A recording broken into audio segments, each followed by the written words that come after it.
کیا صرف ایمان کے ذریعے سے اللہ کی رحمت کو پایا جا سکتا ہے؟ اور اگر کوئی انسان قیامت کو بھول جائے تو قیامت میں اس کو کیا سزا ملے گی؟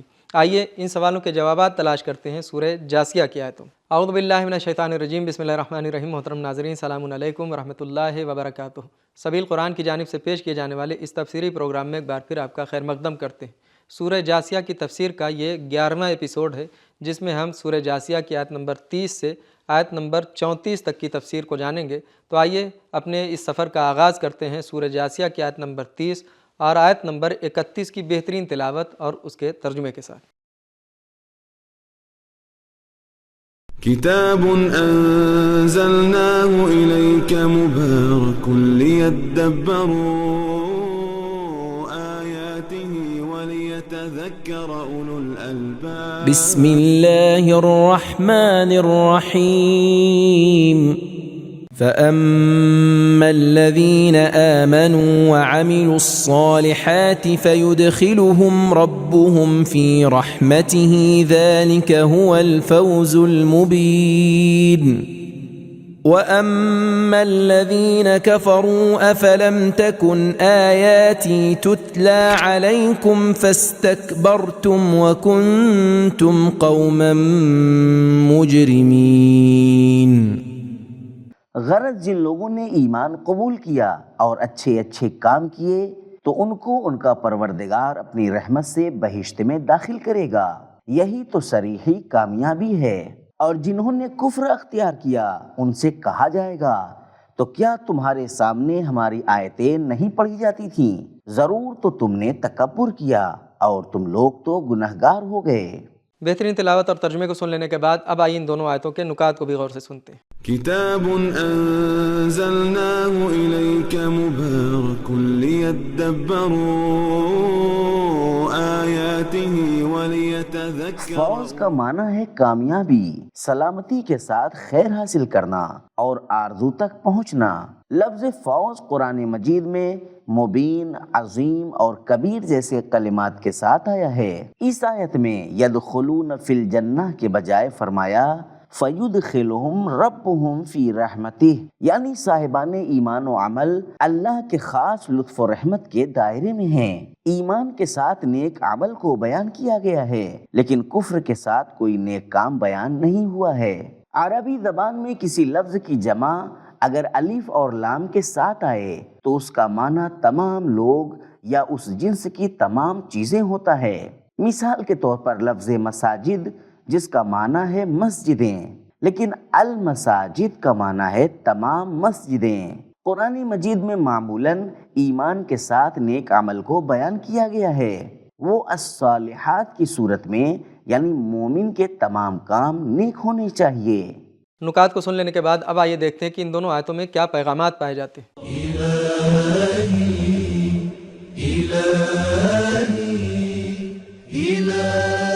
نمبر 1، کامیاب وہ ہے جو ایمان کے ساتھ ساتھ نیک اعمال بھی انجام دیتا ہو اور اس کے نیک اعمال وسیع اور جامع ہوں۔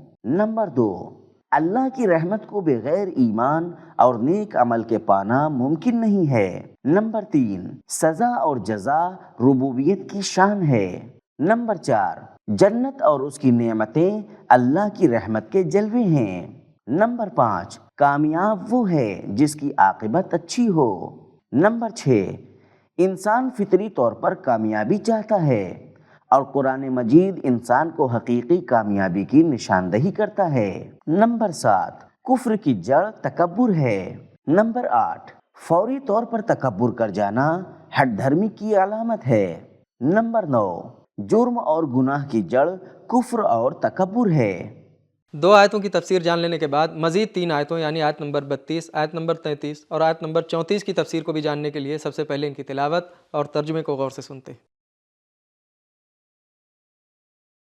کتاب انزلناه الیک مبارک لیدبروا آیاته ولیتذکر اولو الالباب۔ بسم اللہ الرحمن الرحیم۔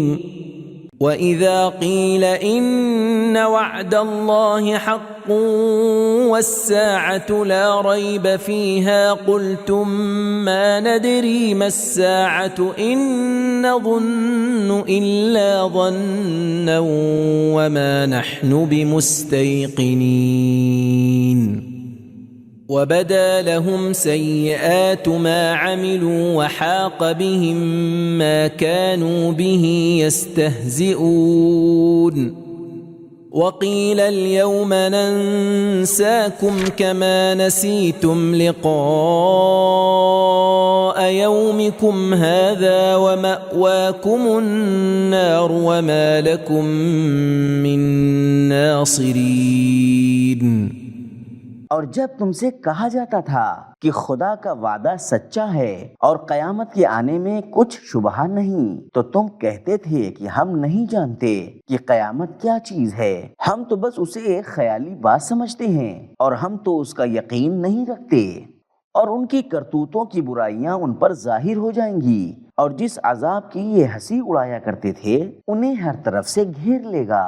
اور ان سے کہا جائے گا کہ جس طرح تم نے اپنے اس دن کے آنے کو بھلا دیا تھا، اسی طرح آج ہم بھی تم کو اپنی رحمت سے عمدن بھلا دیں گے، اور تمہارا ٹھکانہ دوزخ ہے اور کوئی تمہارا مددگار نہیں۔ بہترین تلاوت اور ترجمے کو سن لینے کے بعد اب آئیے ان آیتوں کے نکات کو بھی غور سے سنتے ہیں۔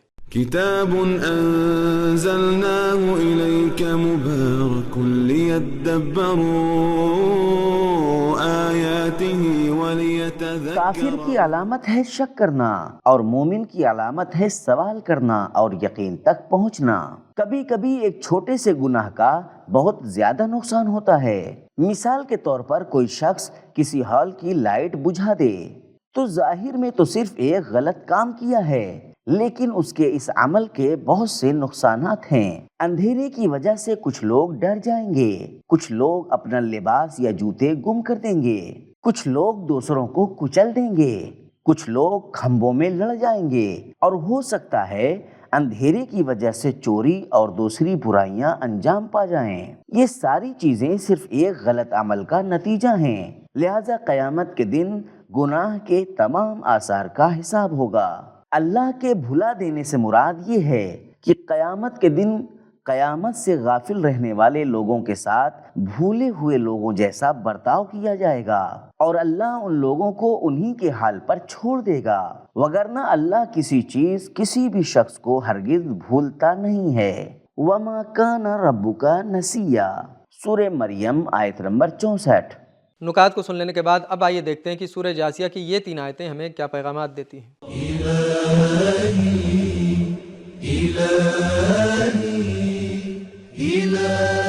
نمبر 1، قیامت تمام مخفی اور چھپے ہوئے امور کے ظاہر ہونے کا دن ہے۔ نمبر 2، قیامت کے دن انسان کے اعمال کے ساتھ ساتھ ان اعمال کے آثار اور برائیاں بھی انسان کے گلے پڑ جائیں گے۔ نمبر 3، اللہ کی سزا انسان کے اعمال کے مطابق ہے، جس چیز کا لوگ مذاق اڑاتے تھے وہی چیز ان کے دامن گیر ہوگی۔ نمبر 4، مذاق اڑانا متکبروں کا طریقہ ہے۔ نمبر 5، جو شخص قیامت کو بھول جائے قیامت میں اسے بھی بھلا دیا جائے گا۔ نمبر 6، قیامت پر صرف ایمان لانا کافی نہیں ہے بلکہ قیامت کی یاد بھی ضروری ہے۔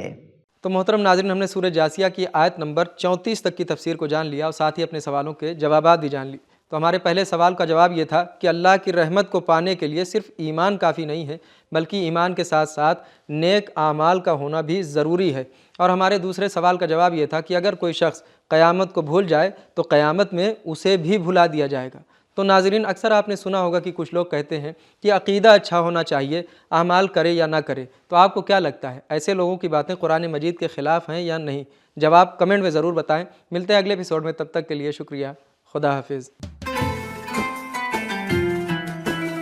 سبیل قرآن، قرآنی سماج کی پہچان۔